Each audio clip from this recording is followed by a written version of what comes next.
कितीही जुन्या टाचाला पडलेल्या भेगा पूर्णपणे नाहीशा होतील या पॉवरफुल घरगुती उपायाने फक्त एकदा करून बघा।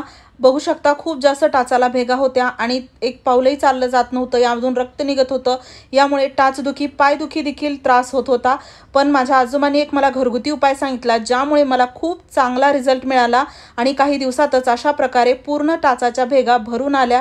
या लाईन तुम्ही बघू शकता, खूप जास्त एकदम पूर्ण चिरलेल्या ज्या टाचा होत्या त्या अशा भरलेल्या आहेत आणि अगदी लहान मुलांसारख्या सॉफ्ट अशा टाचा होतात, पाय सुंदर होतात।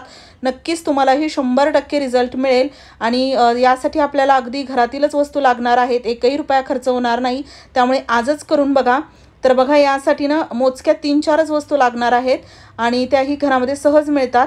तर यासाठी आपल्याला एक छोटंसं भांडं पातेलं काहीतरी असं कढई घ्यायचं आहे आणि त्यामध्ये ना अगदी 2 चमचे इथे आपल्याला तेल टाकायचं आहे। तेल बघा इथे मी वापरत आहे एरंडीचं तेल, तुम्ही मोहरीचं तेल देखील वापरू शकता जे की चांगलं असतं। बाकी तुम्हाला जर कोकोनट ऑइल वापरायचं असेल तर वापरू शकता, पण मी तर एरंडीचं किंवा जसं मोहरीचं तेल 1-2 वेळा वापरलं, ज्याचा की खूप चांगला रिझल्ट आला आणि जे की स्वस्तात आपल्या घरामध्ये असतं, बाहेरही मिळतं। तर साधारण छोटा चमचा म्हणून 3-4 चमचे मी घेतले आहे, तुम्ही 2 चमचे पोहे खायच्या चमच्याने घेऊ शकता। त्यानंतर यामध्ये टाकायची थोडीशी हळद, अगदी चुटकीभर टाकायची आहे, चिमूटभर, आणि ती टाकून व्यवस्थित याला मिक्स करून घ्यायचं। त्यानंतर बघा इथे आपल्याला लागणार आहे कापूर जे आहे ना त्याच्यावर ज्या वड्या असतात ना गोल छोट्या, तर त्या 2 वड्या घ्यायच्या, त्याला थोडं बारीक करून यामध्ये टाकायचं।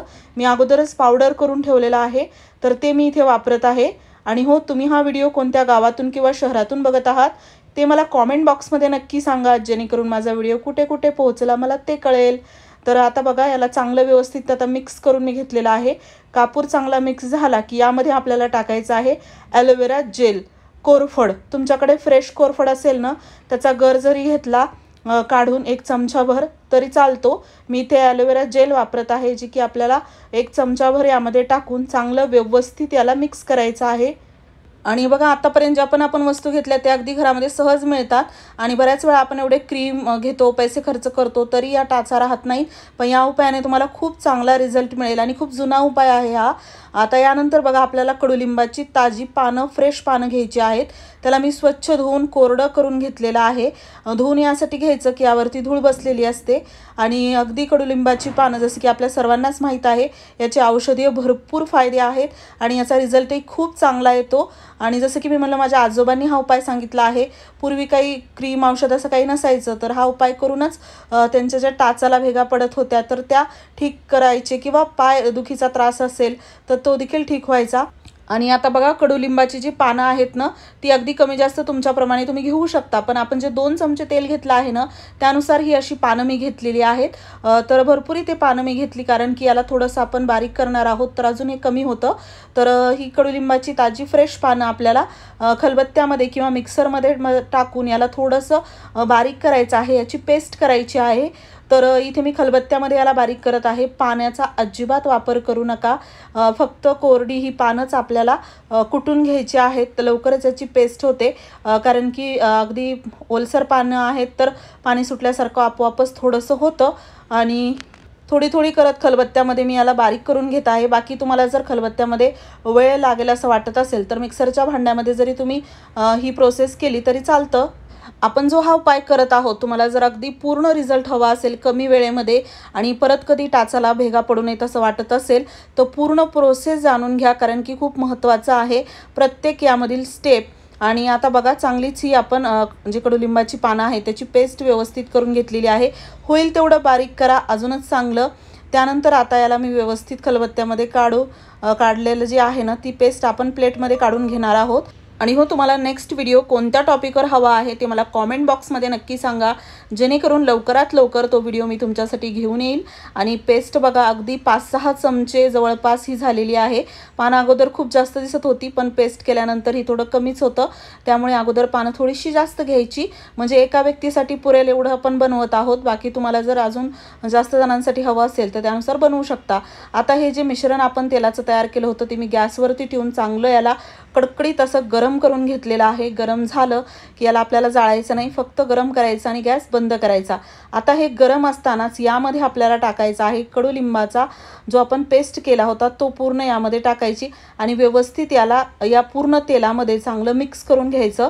आणि जेव्हा आपण हे यामध्ये तेलामध्ये टाकतो, गरम तेल होतं तर ही पानं टाकल्यानंतर थोडंसं हे कोमट होतं, गरम होतं, तर हे आपल्याला असंच हवं आहे। याला पूर्ण थंड होऊस तर ठेवायचं नाही, थोडंसं जेवढं तुम्हाला सहन होतं तेवढं कोमट असंच वापरायचं आहे। आणि बघा टाचाला भेगा अगोदर खूप जास्त होत्या, ज्या की अगदी पूर्णपणे अशा भरत आलेल्या आहेत। थोड्याशाच भेगा दिसत आहेत, ज्या की अजून 1-2 वेळा केल्यानंतर पूर्ण भरून जातील।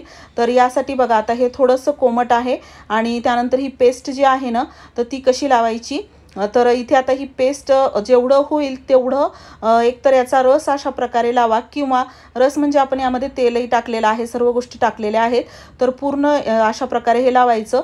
आणि जर याला व्यवस्थित यावरती असं लेप लावल्यासारखं लावता येत असेल, बसत असेल पायावरती, मला इथे व्हिडिओ बनवायचा म्हणून हे थोडंसं इथे बसत नव्हतं, बाकी जेव्हा मी व्हिडिओ बनवत नाही असं लावते पायाला तर लेप लावल्यासारखं पूर्ण पायावरती याचा थर देते आणि तसाच तुम्ही पण द्यायचा आहे। आणि त्यानंतर बघा एकतर कॅरी बॅग घ्यायची, म्हणजे हा थर निघत नाही आणि त्यासोबतच आपल्याला इकडे तिकडे देखील थोडंसं जाता येतं। बाकी रात्री झोपण्याच्या अगोदर जर तुम्ही केलं तर अशा प्रकारे कॅरी बॅग बांधून झोपा, म्हणजे हे कपड्याला लागणार नाही। घट्ट व्यवस्थित बांधायचं, म्हणजे हे पायामध्ये पूर्ण व्यवस्थित असं मुरतं, पायाला लागतं। आणि बाकी दिवसा करत असाल तर 1-2 घंटे का होईना आपल्याला हे पायाला लावून ठेवायचं आहे। आणि आता दुसऱ्या पायाला देखील बघा अशा प्रकारे मी तुम्हाला लावून दाखवते। इथे ना जसं की मी म्हणलं याला लेप लावल्यासारखं मी असं व्यवस्थित लावते, जे की खूप छान व्यवस्थित बसतं देखील। आणि त्यानंतर ना एकतर तुम्ही प्लास्टिकची कॅरी बॅग जसं मी दाखवलं तशी बांधा, किंवा एखादं रॅपर जे असतं ना माझ्याकडे आहे ते देखील मी तुम्हाला लावून दाखवते कसं करायचं, म्हणजे ते पायावरती पूर्ण हा लेप व्यवस्थित बसतो, अजिबात निघत नाही आणि याचा रिझल्ट जो आहे ना 100% येतो। अगदी नॅचरल घरगुती उपाय आहे, बघू शकता 1ही रुपया खर्च होणार नाही, घरातीलच बेसिक वस्तू आहेत आणि कडुलिंबाचे भरपूर फायदे आहेत जखम भरण्यासाठी, तर खूप चांगला याचा रिझल्ट येतो। आणि त्यासोबतच आता बघा रॅपर जे आहे ना त्याच्या मदतीने अशा प्रकारे देखील तुम्ही पूर्ण पाय कव्हर करून घेऊ शकता, म्हणजे एकतर कपडे खराब होणार नाहीत आणि हे व्यवस्थित जिथे टाचाला भेगा आहेत त्या ठिकाणी लागेल। आणि सर्वात महत्त्वाचं म्हणजे हे लावण्या अगोदरनं पाय स्वच्छ धुवून घ्यायचे पाण्याने, अजिबात धूळ असलेल्या घाण असलेल्या पायावरती लावायचं नाही, त्याचा काहीच फायदा होणार नाही।